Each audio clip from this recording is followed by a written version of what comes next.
Today I'm going to add a hour meter to our Dewalt pressure washer. I've done videos in the past on how to change the oil and how to change the pump oil on this. And one of the questions that people run into or have is, well, how do I really know that I've ran 25 hours on there? Or, things like that. And so what I'm going to do is install this hour meter. It's actually a tachometer too, although not super accurate in terms of that. But we're going to add this to our pressure washer so that we know how many hours we've gone, so we can do a service interval on it. And I bought this specific one for a couple of reasons. One, the battery is replaceable on the back, and the mounting instructions or details actually come with this double stick tape that makes it to where you can change that super easy. So I've got all the pieces here to install this. This one is also configurable to change it versus a single stroke or two stroke motor, single piston I should say, versus two piston motor, and two cycle versus four cycle motor as well. So it's got a couple of different configurations that we can run this against, and I like this one for that. So let's get started on this. I have gone ahead and pulled a sticker off here. I'm going to grab an alcohol wipe and clean up that sticky residue so that we have a good surface for our Velcro to adhere to, and get that mounted. Unfortunately, the install kit did not come with a alcohol wipe, so I had to go scrounge one from around the house, which isn't a big deal. Get rid of that sticky residue from the sticker that was there. There was one telling you that this surface is hot, which that tells you it's hot, this tells you it's hot, this tells you it's hot. And I guess liability, don't burn yourself on this, but now we've got that all cleared out. And I am going to mount the sensor first because of how we have to run the electrical cord. So let's give that a minute or two to dry, and then we'll get the Velcro ready to go. All right, so I'm gonna start by pulling the backing off the side that goes over the battery cover. And if you haven't, open yours up and remove the battery protector. Mine had actually already started to pull out, so I removed it before this video. Just take a fat bladed screwdriver or a quarter, whatever, open that up. We're going to match the hole over that and give it a good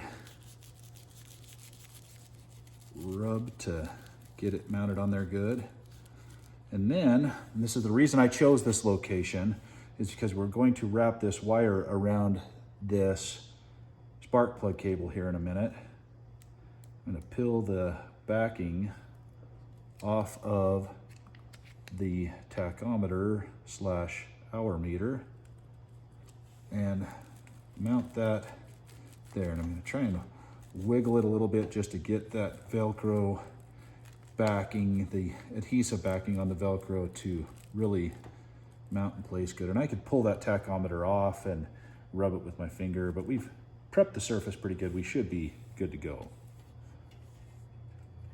So now I'm going to remove that spark plug cable, and we're going to wrap this cable around the spark plug cable 5 times. Now you can read the instructions on this and it will tell you to adjust this up or down based off of the RPM readings you're getting on the motor. I really don't care about the RPM readings, and this isn't the most accurate tachometer in the world, so I'm not really losing sleep over that. So I'm going to take and wrap this around that spark plug wire 5 times. So there's 1, 2, 3, 4, 5, And I'm trying to keep that fairly taut. And I'm going to grab one of the supplied zip ties that come with it.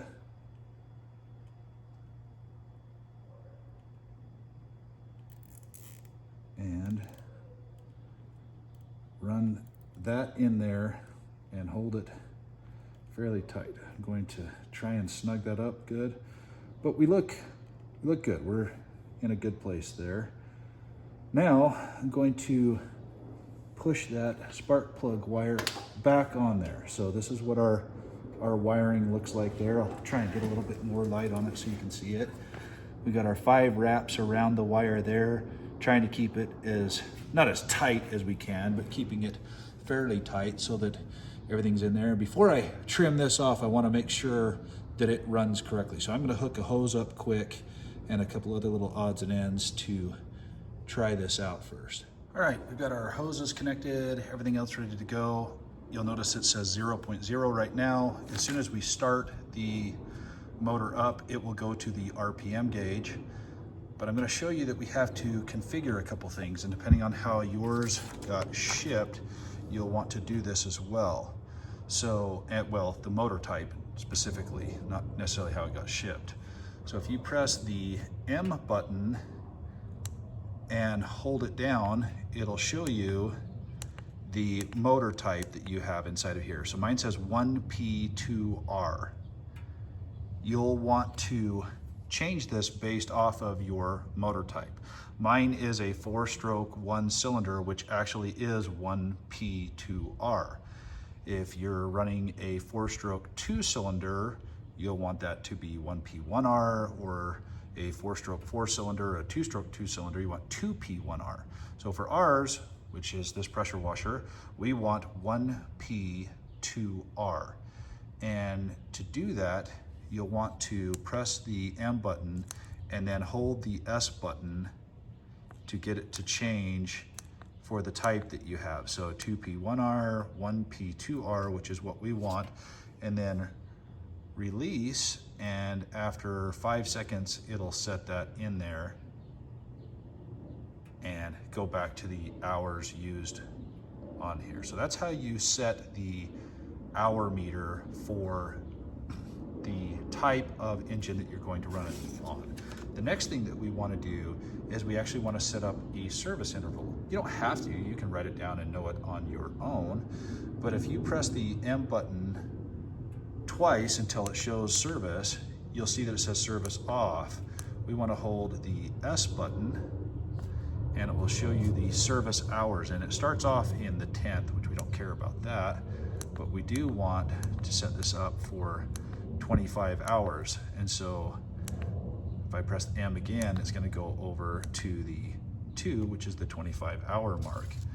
And then we can just stop, and after 5 seconds, it'll go back to that set hour display. So now we have our service interval set, which is 25 hours, and our RPM type set for the engine that we have, which is a 4-stroke single-cylinder engine.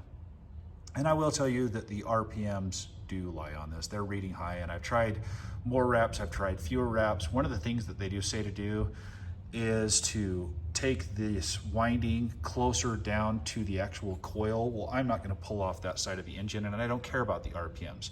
The hour gauge is close enough and accurate enough. I don't care about that it's reading 7,300 RPMs or 6,500 RPMs or whatever. It's reading high. I don't think my engine is running at that high of an RPM.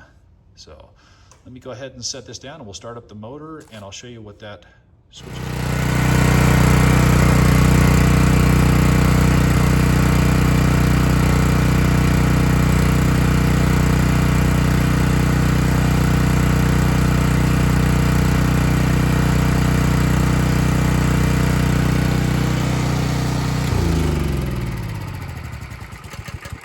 Shutting it off, it switches back to the hour meter. Now, I haven't ran this for 1/10 of an hour yet, so I'm going to go ahead and pressure wash off my car and come back and show you that it is actually incrementing correctly.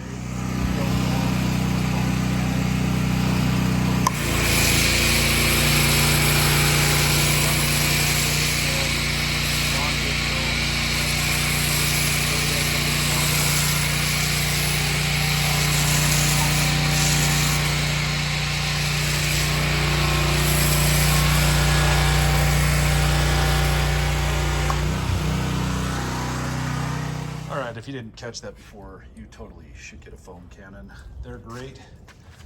But hey, check that out. We're at 1/10 of an hour now. So works like a champ for that. That's exactly what we wanted it to do, track our hours of use so that we knew when we needed to do an oil change or the pump oil change as well on our motor. This will work for any pressure washer or small engine for that matter. If you want to put one on your lawnmower, works great for that. If you wanted to put one on your generator, that's actually another one of these I have on my generator that we use as well, just so I know what the service interval is. Try and keep those wraps as tight as you can, and then put that zip tie on there, and then you can just clip off the excess wire. I gave myself a little extra inch there just for making sure that it doesn't pull out. One little trick you can do is if you have some RTV silicone, put a little bit of RTV silicone across here, and that will help keep those coils together. You don't have to. If you've got some laying around, I wouldn't buy some just for that. The zip tie should work great, but I've had to do that on springs before on my exhaust on a snowmobile actually. But there you go. Easy to install, took less than 10 minutes once you know what you're actually looking for there. Yes, the instructions say you should put this around the coil. I'm not tearing all of that off to get to the coil. It works great for what I want, which is just on that spark plug wire right there. And then I put it on the side of this. These aren't really waterproof. They do have a rubber seal in the battery that will help keep it from getting ruined that way. I like this one because it does have that service interval in there, so you don't have to remember, oh, I changed it at 57 hours or whatever like that. You can trigger that yourself. Pretty easy to remember though, doing it on the 25-hour mark for the oil and 100 on the pump oil, or you may just be doing it once a year as well. But simple solution to a easy maintenance problem. And I'll put the links for this tachometer / hour meter and the foam cannon that I used, that guy right there, in the comments section down below. So thanks for watching.